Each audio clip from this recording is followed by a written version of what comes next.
Welcome to the Story Tinker podcast, a place for in-depth analysis of Webtoon stories. Co-hosted by sharp, witty, and dare I say, thirsty fans, we dive deep into every episode, analyzing character struggles, relationship development, and of course, theories. You can follow the Story Tinker on YouTube, podcast platforms, and social media.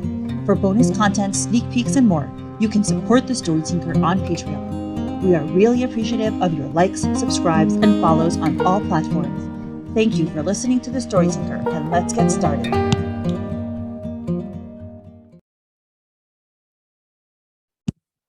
everyone, and welcome to Story Tinker. And today we are discussing a different webtoon that we have never discussed before, and we're discussing My Deepest Secret by Hansa. And today we have Meg. Hello. So there's a lot to discuss, and I just want to start out with the caveat that I do not follow the story as closely as I do the other three that I podcast in depth. So I'm sure there are people who are going to remember more details than me, and I'm just letting you know in advance. So keep that in mind. But anyway, this story has a lot. It started out one way, and I thought it was going in one direction, and then we had like these crazy plot twists, and it just ended in a totally unexpected way. So I'm excited to discuss. I think there's a lot to say. Yeah. So the first thing I want to discuss, do you want to do like a general recap of kind of what the story is, or? I think most people that are listening will probably at least already be familiar with it. But I guess if you were to put this webtoon in a category, because I know like obviously webtoon has its tags, and mystery, drama, it wasn't really a romance. I mean, what category would you stick this one in? Drama, yeah. Exclusively drama. Yeah, mystery too, but it didn't start out looking like a mystery. Yeah. Okay, so I want to talk about how it started out. I cannot even describe to you how disturbed I was by how it started out, because we have this girl, you know, Emma. She looks like a nice, cute little girl, and then we have Elios, who she is obsessed with and thinks he's, you know, the world's like hottest potato. And meanwhile, like the author is showing us progressively more disturbing behaviors from him. Right? And he's like clearly a like controlling, abusive psychopath who, you know, thinks that he has to, you know, violently get rid of anyone who even like looks in her direction, and she doesn't notice, doesn't realize.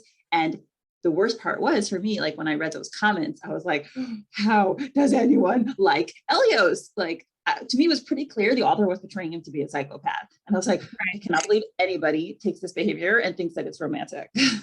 Yeah.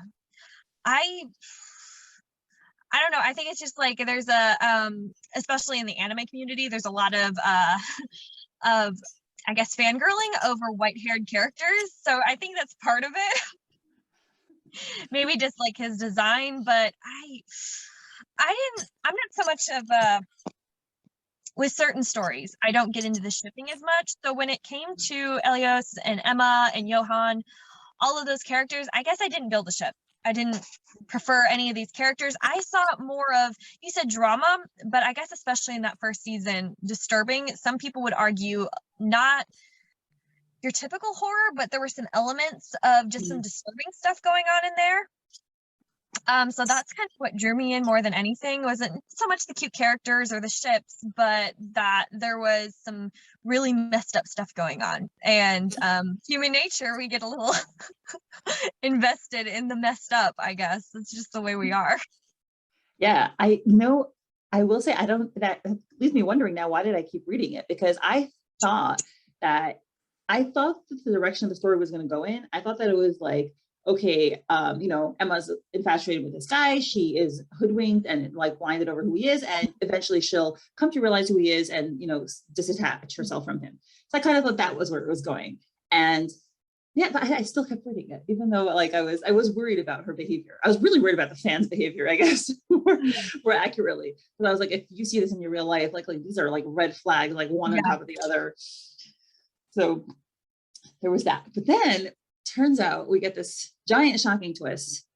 We get a lot of giant shocking twists, but basically I can't remember exactly when this happened, because this whole thing was the school trip, and basically Yohan, who is this guy on campus with a little bit of a detective streak, he realizes something's fishy and he starts investigating. And we, as the audience, don't even know how much he knows, really. Right. And he gets attacked by someone, and there's a bunch of attacks, and we think it's like all perpetrated by Elios. And the big shock is that, and you know, if you haven't listened to it yet, like if you haven't read it yet at this point in the podcast, please, like, you know, spoiler alert. Turns out Emma was the one doing all of these things. And now we get into this weird thing where it's like, she didn't know that she was doing them in some fashion. And so a lot of people were questioning, you know, is this dissociative personality disorder, multiple personality disorder? And the author said, no, she just kind of blocked it from her memory. And like, you know, kind of discussed this earlier, I don't really want to get too much into it because I'm not a mental health professional at all. And I don't know anyone personally either with these personality disorders. So I don't want to get into it. But I do know that people obviously have the ability to block their memories. You know, even my own husband, my darling dear husband, like blocked out a very, I thought it like a very, very significant memory. And for years he blocked it out. And then suddenly it's like, you know, it hit him in the face and we're like, oh my God, I can't believe he blocked it out. So it happens. Yeah.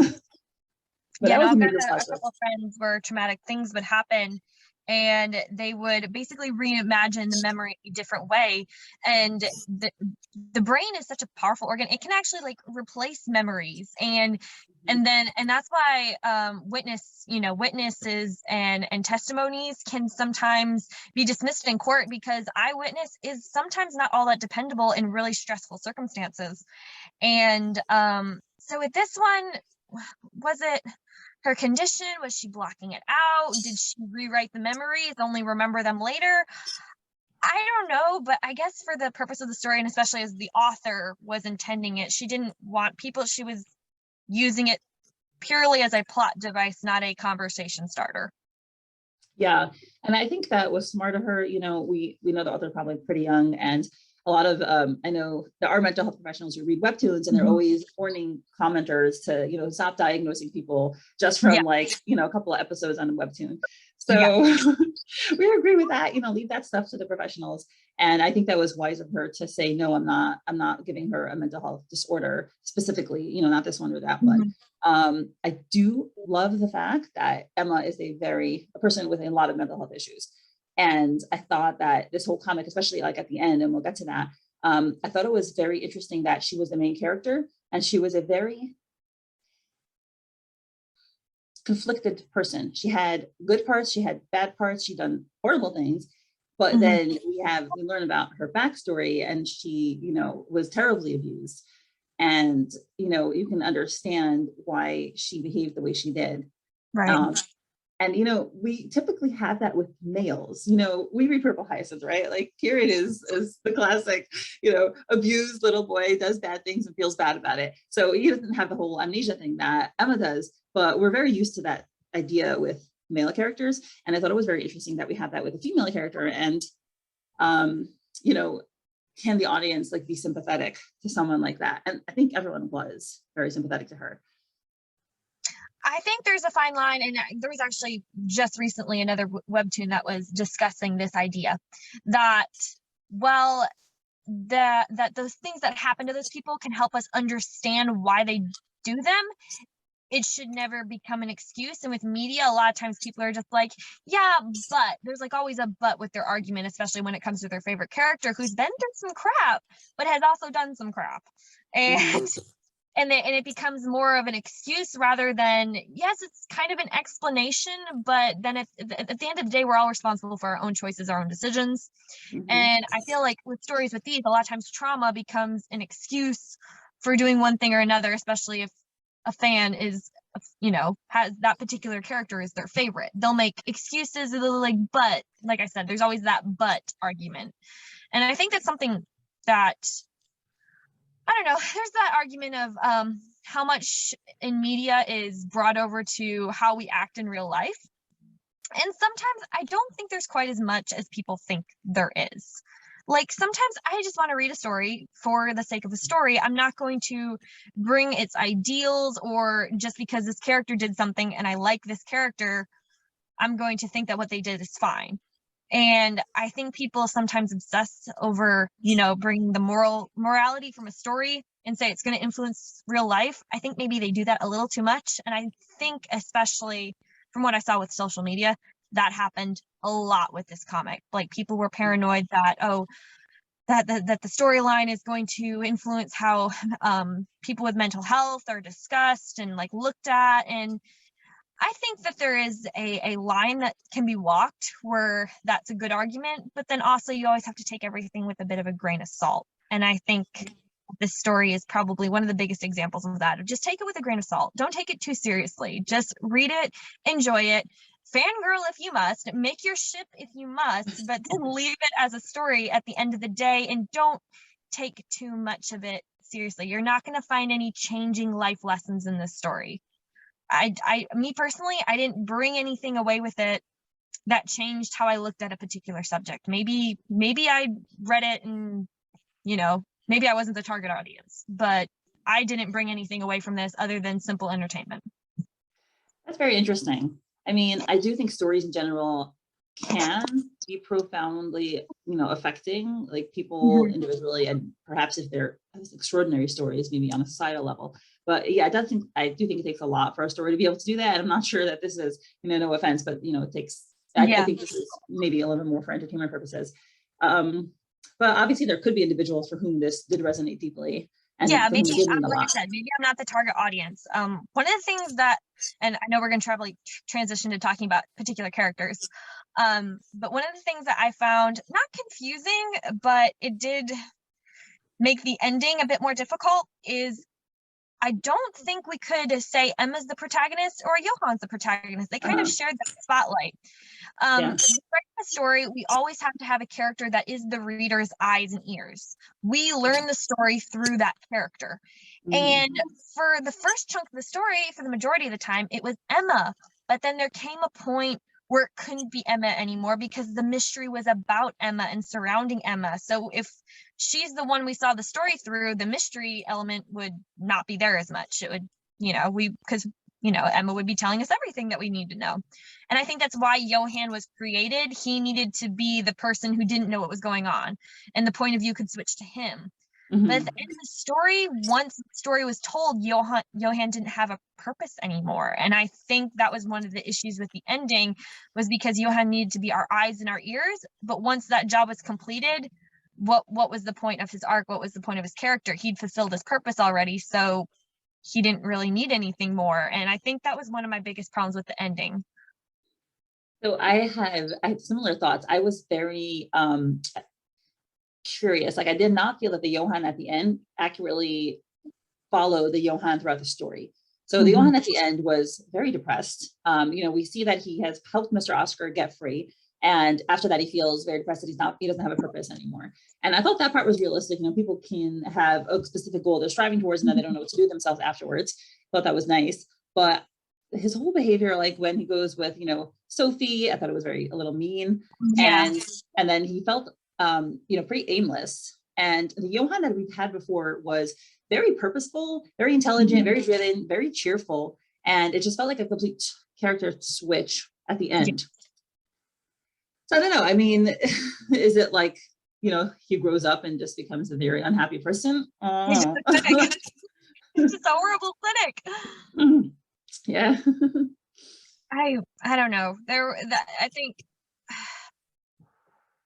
I think obviously, the only ending, and this is only obviously speculation on my part, the only ending that I think was probably set in stone for Yohan throughout the whole story was that that his goal was to free Mr. Oscar. That was the only thing that he had to complete or end at the end of the story. I felt like him going to all these characters and talking to them was more for the reader's benefit than for his character's benefit. The author wanted to revisit these situations or these characters, but Yohan didn't really have a reason to do it. In fact, to me, it didn't make a lot of sense for why he went and made all those visits. I don't know. Did he need closure on that personally? I didn't feel like, as what he went through, that he did.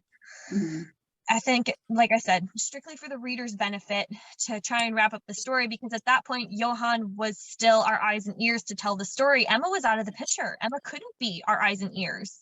Emma kind of took a back burner for that final season. And Yohan had to be the guy that told the story for us. Right. But he didn't have any other purpose other than telling Emma's story. And then once that purpose was gone, I don't feel like the author knew what to do with him, if that makes sense. Yeah. Yeah, I personally, like, I would have thought Yohan would have been a much more motivated character. Like, he would have had a lot of purpose in his life. He was very bright, he was very ambitious, he was very active. So I wouldn't have expected him to become that kind of character. But yeah, I hear, for sure. What did you think about his choice to run away with Emma? When you read it, what were you thinking? Well, obviously, first number one reaction was like, no, don't do it. But then second, for story purposes, he kind of had to, because someone had to tell the story. Someone had to ask the questions, get the conversation started, try and figure out what was going through Emma's head. Because at that point, Emma herself couldn't do that for us anymore. And what other reason would he have to be there other than he's in love with her? That was the only reason that, I guess, served the story. The entire arc of, I guess, if you want to call it an arc of running away and everything, I guess that's the part of the story that kind of lost me, where I was just kind of like, I felt like nobody really knew where this was supposed to go.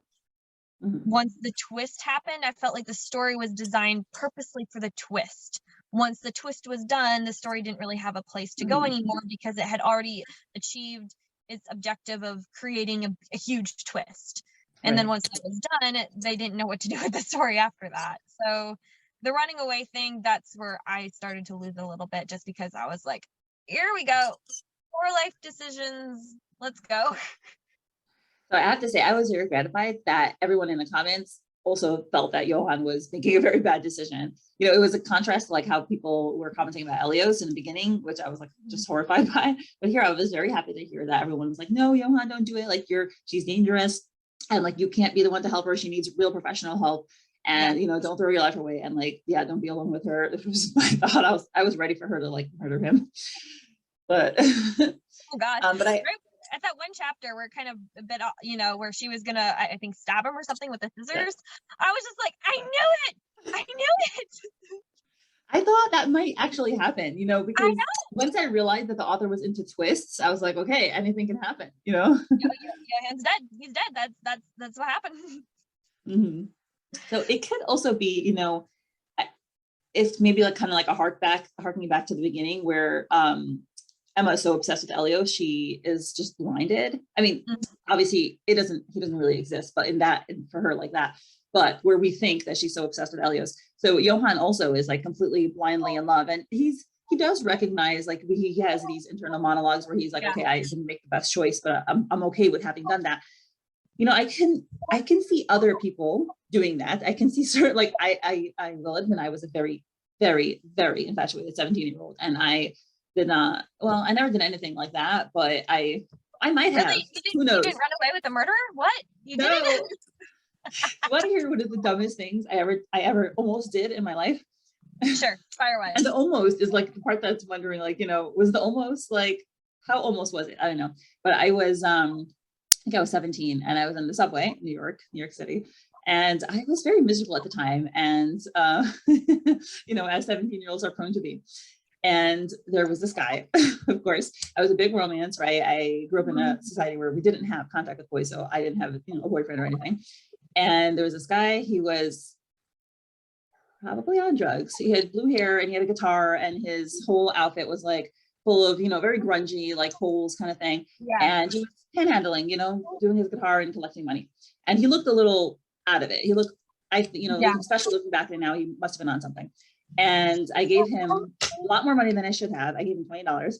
And I remember looking in his eyes and thinking, very embarrassing, that if he like asked me to go with him, I might just go with him. And I was like thinking to myself, like, you're crazy. He's probably like a druggie, who knows what he is like. And I was realized, like, even if I probably would have like taken like a day where I'm like, okay, I'm going back home, you know. But at the time I was like very lonely, and you know, there must have been some part of him that appealed to me, like, as a sensitive person, seeing that. And I don't know what his story was, but, you know, young people can make very dumb decisions. Let's just say that. Impulsive decisions too, especially in stressful situations. Obviously he didn't think through what he was going to do. It was an impulse decision. But one thing I can appreciate, which I can't say I entirely expected, I didn't expect Emma to suddenly turn herself in. That was one thing that I legit did not expect. I expected her to maybe run away and leave him, but I did not expect for her to be like, nope, I'm not ruining your life. I don't love you, but I've already ruined a lot of lives and I don't want to ruin yours. And then turning herself in like that. I didn't expect that from Emma. And it kind of felt a bit more like the Emma that we got to know in season 1 and season 2 made a brief appearance back where she cared a little bit again about something. Because in season 3, once the twist happened, her whole character changed, her whole personality changed. Yeah. And she was just she was very quiet. But her moral compass of, doing the right thing, doing the bad thing, but then also I think she was in a place of, I don't care what I do. She was despairing. Yeah. But then she made the decision. We got to see a little bit of the old Emma again, of who she could have been, possibly had her childhood and then all those circumstances not been screwed up, which is, I think, the saddest part of the story. Right. And that to me is super realistic. So first, I agree. I thought Emma was making a very, very fantastic choice by doing that. And I think there was also a part of her that recognized that she needed help. And even though Yohan said, okay, we'll get you help, I think she knew that she needed to be safe. I think she felt safest by giving herself up. She couldn't handle life, understandably so. She had a very, very, very hard life. And I think that she knew that she needed to be taken care of by professionals. Yeah. And yeah, so I'm happy for her. And that part to me is the main message of the story. And I thought it was amazing that the fact that Emma, we started out with high hopes for her. Okay, she's going to have some kind of romance, some kind of story, right? She's a cute, sweet girl. And then we find out about her abuse and we find out about what she has done. And then, the fact that it ends with, I wouldn't say a typical happy ending for her. No. I think that is so wise. And I want to say the story, my mother's father was not a very healthy person, let's just say. And also he has a very interesting story with himself. Like there's a lot of, you can sort of be sympathetic for him, but he did not treat his family very nicely. And my mother had a younger brother who he was around 12. And his father basically, because of the environment in the home, was very, very stressful. And his father put a lot of stress on him. He had a nervous breakdown when he was 12 and he never recovered. And my mother's brother is now he's, already 50. He can't live unassisted. Like my grandmother always has to help him and help with the groceries and the cleaning and the cooking. Yeah. He's kind of always in a child state. He never really progressed past that. And my mother always thinks to herself, if he hadn't been in that situation with his dad, he would have been a normal person. Like my mother says, he wasn't a strong person. Let's say none of the other kids in the family had a breakdown, even though they all had the same father. So it was, he himself maybe had a bit of a not as strong personality, but the combination of personality and circumstances caused him to have the breakdown, and he's never been the same. And, someone like Emma, we want everyone who has had adverse circumstances to grow past that and to be able to fix it and get better. But not everybody can get better. And even if people can get better, sometimes they can go from here to here and they can never get here. And I think that is really one of the tragedies in life. And I say this all the time, just showing me and my husband, I grew up in a very, very, very wonderful, loving, supportive, secure household, and my husband didn't. And, it makes a difference. It's just sometimes you cannot help everything and you'll never be able to completely get rid of things. And I thought the fact that Emma landed up in a mental hospital and being happy in a mental hospital, that was what she wanted, was just so, it wasn't sugarcoating anything, the reality of what happens to people.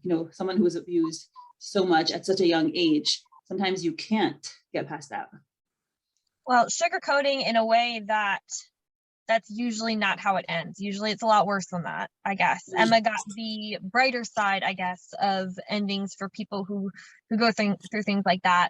Sadly, I know it's not, a lot of people, sometimes they usually can't get the help, or especially if they've, and like I said, and then that's where it's careful not to draw too many real life parallels because it's not real life. But people who, get themselves in trouble like that, I mean, I'm speaking purely from living in the US here. A lot of times those resources aren't accessible to people with those kinds of histories. So I'm glad. I think that's probably the happiest ending that could have happened for Emma in that scenario, which I guess it really depends on how you're looking at the story. Is that a conventional happy ending? No. But is it the happy ending that was the happiest Emma could have gotten in that situation? I think yes. Mm-hmm. And I thought actually from a storytelling perspective, the ending was very good because you see in the beginning like that she invented this whole personality, Elios, and that was the only place where she was happy. And I thought that it was meaningful and significant that she decided, I just want to be hallucinating Elios. You know, that was, a lot of people were confused by the ending. Basically, the nurse comes in, gives her pills, and she puts them away. She doesn't want to take them because she wants to keep hallucinating Elios. And like you see his sneakers come in at the door. So she hallucinates the fact that he comes and visits her, which I get it. You know, she can't, her reality is too unhappy for her. So she wants to live in her imagination. And in her imagination, Elios is there for her. And I also thought it was interesting that the Elios that she imagined was an Elios who was obsessed with her. He was kind of like the opposite of her, of everything that she had dealt with in her childhood. So a normal parent, right, isn't perfect, right? They're there for you, but sometimes they yell at you, sometimes they're stressed out, sometimes they, you know, like, oh, go to bed already. So, but you know, she had such a bad experience that the boyfriend she's imagining is kind of like the perfect guy. She pictured Elios to be perfect, like unbelievable, like a saint. And one of the big surprises for me was getting to see the real Elios at the end. I was like, wow, he's a human being. Like he, you know, feels all this pressure. He is disgruntled with himself. He, you know, feels the need to pretend to be perfect. And then he has to learn when he meets Farah, it's okay not to be perfect, it's okay to be human. I was very pleased to see that side, that Elios was a real person with his own struggles. Yeah. No, I did appreciate that. That said, if I met any of these people in real life, would I want them as friends? Probably not. Me personally. Maybe Hannah seemed the most normal. Yeah, maybe Hannah, but she's the only one. Everybody else, I'm like, yep, I'm gonna take my coffee and I'm gonna go here. And I guess, the whole story, there's a lot of I guess it kind of changed for me season to season if I was to recap everything as far as my feelings on it. And that there are definitely things that you, like you said, that you can take away from it and be like, yeah, that's a good life lesson. But I think, I mean, just speaking for me here, maybe unpopular opinion, but the ending for me, it just felt like they were trying to accomplish too much at once.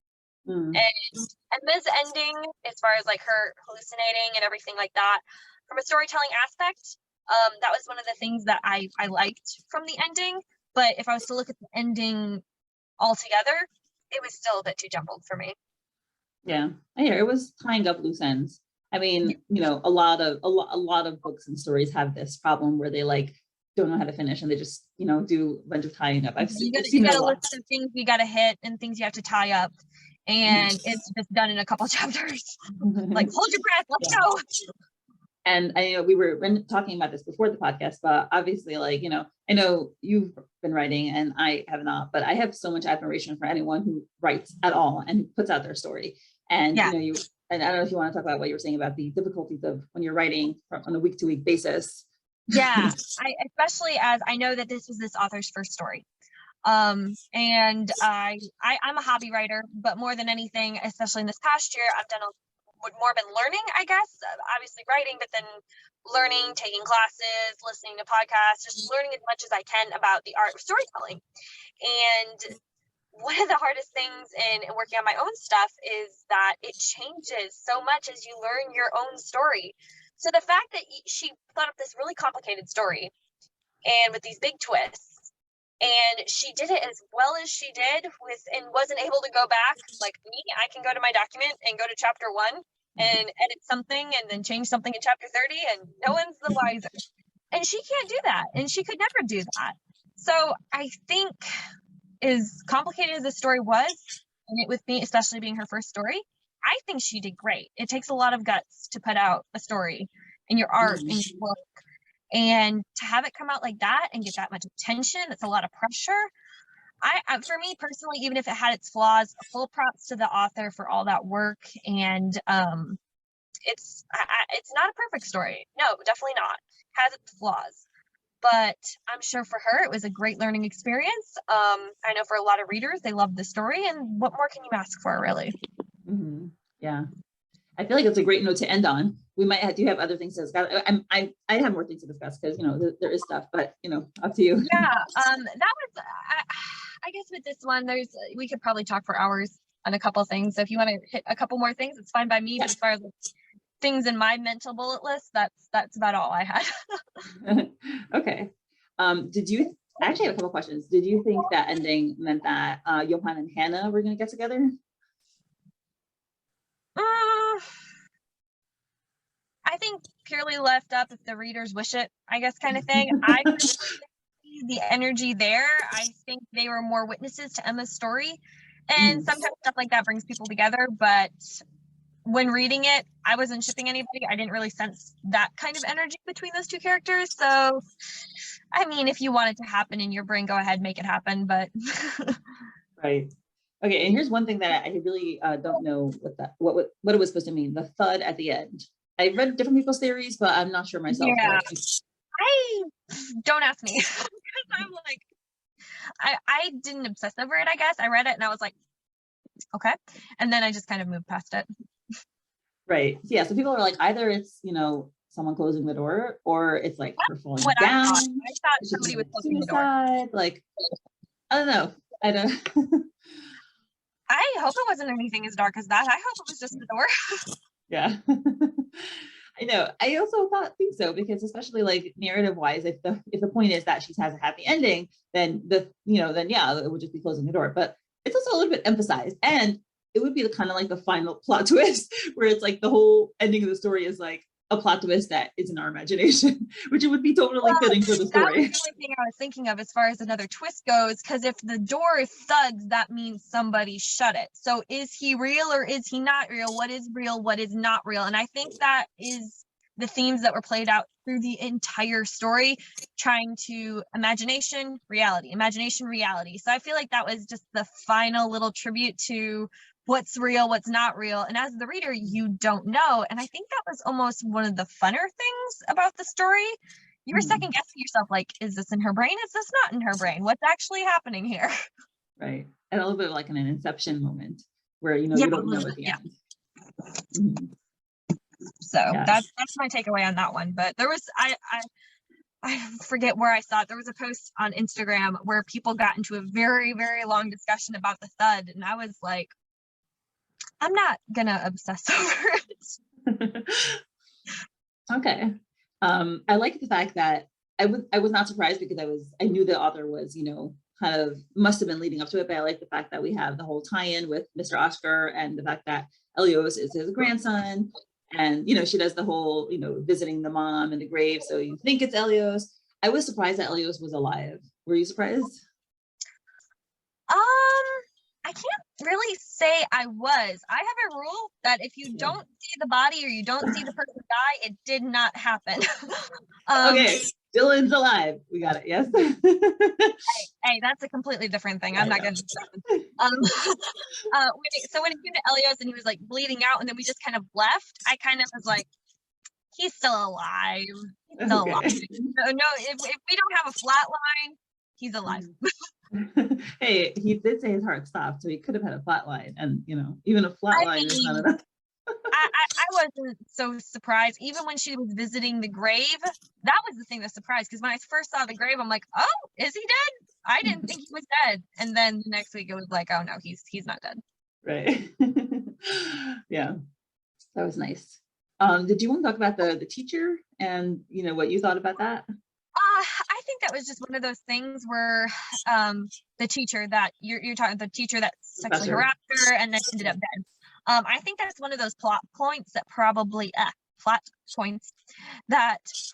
changed during the writing of the story. I feel like that was something. And then at the end, if he didn't die, Emma was actually not a murderer technically. Right.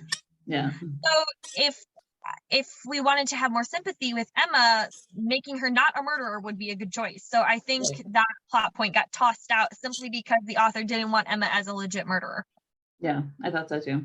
Especially because, Sophie was, it was high stakes, like she was in a coma, she could have been permanently disabled, but in the end, she wasn't permanently disabled. So that was good. Yeah. And Yohan visiting her was so weird. It was like, I'm not sorry for what I did. You deserved it. Bye. Yeah, I was just like, why? He didn't need closure. Like I said, strictly for the reader's purpose. But that kind of made me not like Yohan. I'm like, wow, what a heard. Right. Really, same here. I liked Yohan all along. Even when he was like made that weird choice with Emma, I was like, okay. But when the ending, I was like, what happened to you, Yohan? Yeah. I kind of liked how the author kind of portrayed him as, where he was just like, look, I'm not doing this just because I believe justice should, I'm a selfish person. I'm doing this because I have personal ties to these people, not just because I have a strong distinction between right and wrong. I don't, I'm selfish. And I feel like that's more of a human view than we get from a lot of those characters. A lot of times those detective types have a very strong distinction between right and wrong. And he was it was very easy for him to admit, no, I'm selfish. This is just because I want this. And that made me like him until he talked to Sophie. That's funny. Interesting.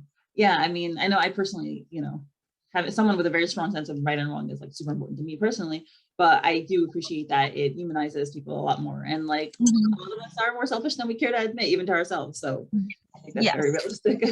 This is sidebar because this didn't happen in the story, but one of my favorite things is characters who are actually very selfless, but they believe themselves to be selfish, and they'll give you examples of how they're selfish, and then you'll be like, that's not selfish, that's not. But they believe that they're selfish, which kind of creates this internal conflict. I really like characters like that. I'm a sucker for characters like that. So that's one of the things about Yohan. Yohan was not that. So Farah was a little bit like that, because she said that, she feels sad when other people are sad, and she gets happy when she makes someone happy. So I totally relate to that, because I'm like that, and I also wonder, like, am I truly kind, or am I just born this way where like I have to make people happy, something like that. So I like that characterization of Farah. Yeah, I actually really liked Farah as a character. She's one of the later additions, but I did really like her. I felt bad that Emma had, because at this point we were a little attached to Emma because she'd been our main character for so long, and that there was such a conflict between the two. That made me feel bad, just because she hated Farah so much, just because of her connection to Elios. So I don't know. A lot of interesting things in the story for sure. Like I said, not all perfect, but there were some people that are just like, oh, I wasted my time. And I was like, you did not waste your time. There was a lot of entertainment, a lot of intrigue. I think the author showed a lot of talent as far as like building up mystery and characterization and that kind of thing. That stuff is hard to do. It is hard to create suspense that is accurately suspense and doesn't feel artificially, just kind of there. You know what I'm saying? So I think there's a lot good done in this webtoon. No, it wasn't perfect. Yes, it absolutely had its flaws. Yes, the ending for me was a little but overall, I think it was a great work. The artwork was amazing, fantastic. Me personally, I will definitely be looking forward to any other webtoon this creator makes, because I think she's learned a lot. I think she might possibly do a bit more story prep before putting out her next one, as far as outlining and making sure everything's like exactly unchanging as much as possible. So I'll be looking forward to whatever else she comes out with. I think it'd be good. Yeah, I think she did put out some stuff. I didn't read it, but I saw on Instagram she put some sketches out. She's like just starting with sketches or something. So I guess we can check that out. But yeah, I'm in total agreement with you. I think, once again, I have complete admiration for anyone who does anything, because I have talked for you since I was like 5 years old. Like, I'm going to write books, and I haven't written anything. So I am like very, very awed by anyone who actually does what they want to do. And, she had a giant readership. So obviously many people found it very entertaining. And I'm not typically like a mystery person, but I was like, whoa, those plot twists, very, very well done. Like, they were shocking. So kudos on that. You say you're not into mystery, and then you're like one of the biggest fans of Purple Hyacinth that I know. So but it's because of the characters. So the mystery is ancillary for me. I mean, I really enjoy it. You get excited on the mystery. So I do. Fine. Okay. Maybe I have to rewrite. You've been interrupted. It's okay. That's funny. I will have to tell you about something else afterwards. That's surprising. But okay. New genre I've been into. But anyway, so I think we covered what there is to be said about it. Yeah, I think, like I said, we could probably talk for hours on this one. There's a lot to be had in it, but overall, entertainment quality for sure, and good storytelling. It had its flaws, but enjoyable regardless. Yep. Well, thanks so much, Yeah, it Laura. was fun. It's good to come back and do one of these. I miss doing them. Yeah. Thank you so much to my current patrons: Suzie, LadyLibris, Lily, Jenny, Haley, Maria, Molly, Veronica, Emily, Joe, Rochelle, Saucy Tuggles, Meg, Ann Rose, Priya, Alexa, Misty, Laura, Joanne, Patty, Jen, Emilda, Esther, I'm Watching You, Taurus, Poppy Seed, Marie, Jen, Emily, Jean, Jen, Erin, D, Kate, Lily, Beckett, and Duranda. Your support is truly appreciated.